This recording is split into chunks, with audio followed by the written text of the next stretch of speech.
oração que entristece a Deus. Você sabia que existem orações que nós fazemos que, mesmo Deus respondendo, essas orações o entristecem e são pecado? Quero contar para vocês uma história que se encontra no livro de 1 Samuel, no capítulo 10, no versículo 17, vai até o capítulo 12. O título diz assim: o povo escolhe Saul para ser rei.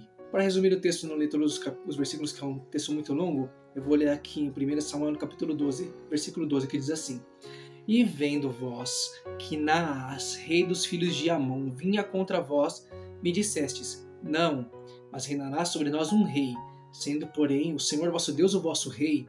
Ora, pois, vedes aí o rei que elegestes e que pedistes, e eis que o Senhor tem posto sobre vós um rei.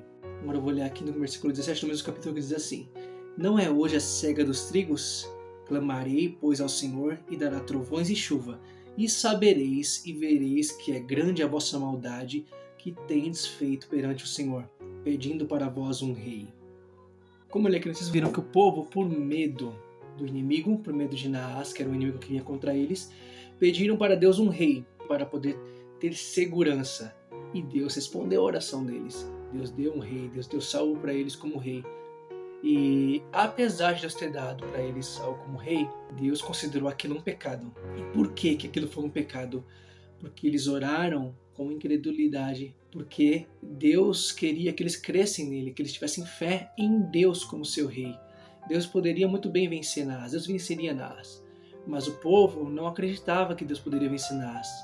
E por não acreditar, por causa da incredulidade deles, do medo, eles pediram para Deus fazer uma coisa que Deus não queria fazer. Deus não queria dar um rei para Israel, Deus queria que o povo de Israel fosse um povo diferente. Assim também, muitas das vezes nós fazemos orações por medo. Não cremos na provisão de Deus, então nós pedimos coisas que Deus não queria nos dar. Deus ele pode até nos dar, mas isso aí vai ferir o plano que Deus tinha para nossa vida. Outro exemplo de oração que Deus considera como pecado, Jesus deu uma parábola de 2 pessoas orando, um fariseu e um publicano. O fariseu chegava diante de Deus e dizia: Senhor, muito obrigado por me fazer assim como eu sou, que eu não sou como o publicano, como os pecadores. Ou seja, ele se vangloriava de si mesmo para Deus. Ele se louvava diante de Deus, dizia que ele era alguma coisa muito grande. Ele se comparava às outras pessoas e se achava melhor, superior às outras pessoas. E essa oração Deus também odeia. Deus ele não recebe essa oração. Outro tipo de oração que Deus odeia, que Deus ele considera como pecado, é quando a gente, por não crer em Deus, fica pedindo vários sinais para Deus. Deus ele dá sinais sim, mas ele quer que a gente creia nele sem sinal nenhum. Lembra que Jesus falou? Bem-aventurados sois vós que não vistes e crestes. Então Deus ele quer que a gente tenha fé nele. Quantas vezes o Senhor Jesus repreendeu os discípulos quando eles tiveram incredulidade? Por exemplo, quando os discípulos eles oraram para aquele menino que tinha um demônio, que o pai rogou que eles curassem o menino não foi curado. Quando o pai chegou a Jesus e disse isso, Jesus ele falou: ó geração incrédula, até quando vos sofrerei? Ou seja, Jesus não se agradou daquela incredulidade. Por quê? Tanto que os discípulos perguntaram depois para Jesus: Senhor, por que a gente não conseguiu curar o menino? O Senhor falou o quê? Por causa da vossa incredulidade.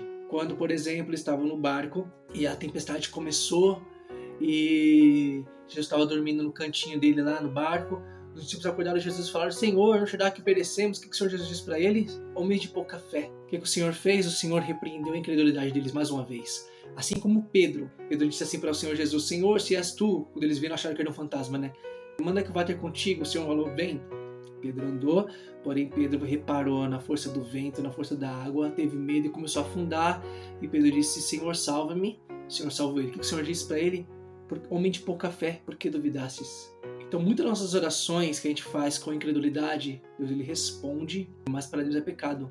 A gente tem que pedir perdão para Deus por essas orações, porque a gente não teve fé. Muitas das vezes a gente está passando por uma situação e às vezes Deus nos coloca em situações de perigo para testar a nossa fé. Quantas vezes Deus ele vai colocar dificuldades nas nossas vidas, a gente vai pensar que é Satanás, mas às vezes não. Às vezes é o próprio Senhor, ele colocando dificuldades para que a gente venha, para testar a nossa fé, ver se a gente confia realmente em Deus. Então a gente precisa ter muito cuidado com o tipo de oração que nós fazemos. Então a partir de hoje, meus irmãos, prestem atenção nas vossas orações. Pense se essa oração que você está fazendo é por fé ou por incredulidade. Porque se você estiver orando por incredulidade, sem confiança em Deus, a sua oração também é um pecado. Se você está orando para se vangloriar, assim como o fariseu, você também está pecando, também está cometendo um pecado. A sua oração é um pecado, a sua oração entristece o coração de Deus. Então devemos tomar muito cuidado com o tipo de orações que nós fazemos, porque nossas orações podem entristecer o coração de Deus e não é o que nós queremos. Imagine que Deus é o teu pai. Teu pai falou: meu filho, eu vou te comprar tal coisa, eu vou te dar esse presente. E você vai ficar no pé do seu pai: ô pai, me dá um presente. O pai falou que ia dar já. Por que você vai ficar no pé do pai? Por que você vai ficar lá no pé pedindo? Seu pai já falou que vai dar. Você tem que confiar. E se você não confia, você entristece o coração do teu pai, não é? Deus é a mesma forma. Se você faz orações com descrença, com desconfiança em Deus, se você desconfia do teu Deus, você entristece o coração dele. Então, a partir de hoje, quando você for fazer oração, pensa: estou fazendo essa oração por fé ou porque eu estou duvidando do que Deus me disse? Porque se você estiver fazendo uma oração para pedir coisas porque você está duvidando do que Deus te disse, você está pecando. Você está cometendo um pecado e você precisa se arrepender desse pecado e buscar ter mais confiança em Deus. Se questiona: por que eu não tenho confiado em Deus? Pensa um pouco. Existe algum motivo para você duvidar de Deus? Deus, ele não é homem para que minta, nem filho de homem para que se arrependa. Então essa é a reflexão que eu quero deixar para vocês. Quando for fazer a sua oração, sempre pense: eu estou fazendo essa oração porque eu confio em Deus ou porque eu duvido de Deus? Para que a gente não venha entristecer o coração do nosso Pai Celestial. Você que chegou até aqui no vídeo, muito obrigado por assistir. Que Deus tenha falado do seu coração. Para você que não me conhece, meu nome é Davidson de Araújo. Esse é o canal Por Dentro do Reino. Se inscreve no canal, deixa seu comentário. Também segue lá meu canal de música. E até o próximo vídeo. Tchau, tchau.